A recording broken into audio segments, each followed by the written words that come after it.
Hello friends, आज हम लोग जनरली जानेंगे कि ज़ीरोधा में जब आपने बहुत बार देखा होगा एसएल और एसएलएम में क्या डिफरेंस होता है।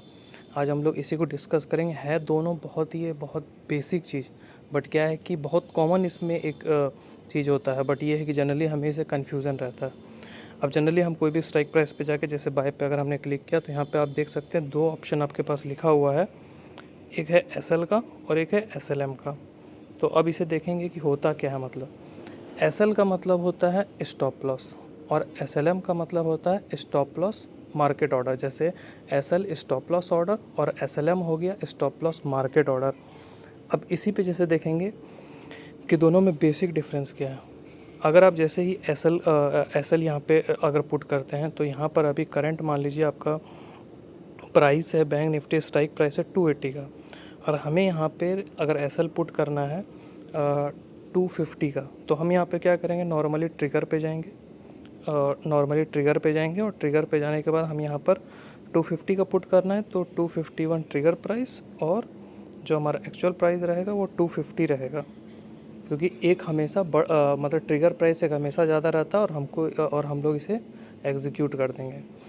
अब एसएलएम में क्या होता है कि जैसे ही आप एसएलएम पे क्लिक कर रहे हैं तो यहाँ पर आप देख रहे हैं कि अभी स्ट्राइक प्राइस है 280।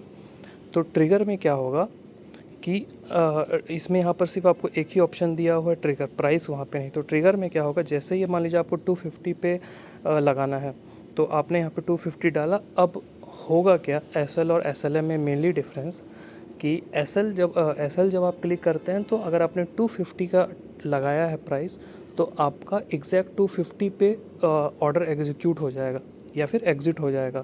बट एसएलएम में क्या होगा, जैसे ही आपका प्राइस 250 के नज़दीक आएगा वो उसके जस्ट ऊपर नीचे या फिर 251, 252 या 250.5 या फिर 251.5, मतलब मार्केट प्राइस के जस्ट एग्जैक्ट में नज़दीक में कहीं पर भी वो ऑर्डर एग्जिट हो जाएगा।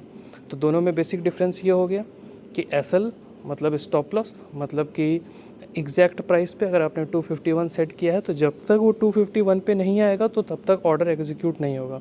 बट एसएलएम 251 के नज़दीक कहीं भी आ जाएगा, 252, 253 अपने आप ही ऑर्डर एग्जीक्यूट हो जाएगा। तो यही इन दोनों में सबसे बेसिक एक डिफरेंस है और इन दोनों में कुछ भी कोई ऐसा नहीं है।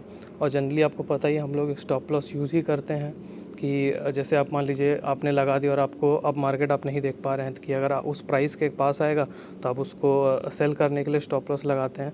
तो इस प्रकार हम लोग अपना एसएल और एसएलएम में बेसिक डिफरेंस यही है कि एसएल हो गया आपका जो एग्जैक्ट प्राइस रहेगा उस पर जब तक नहीं आएगा तो ऑर्डर एग्जिट नहीं होगा या फिर मान लीजिए आपका ऑर्डर एग्जीक्यूट नहीं होगा जो भी है। लेकिन एसएलएम हो गया कि आप stop loss eight market order, मतलब कि जैसे ही उस प्राइस के नज़दीक आएगा ऑर्डर आपका अपने आप ही एग्जीक्यूट हो जाएगा। होप सो कि आप ये बहुत अच्छे से समझ गए होंगे। Thank you.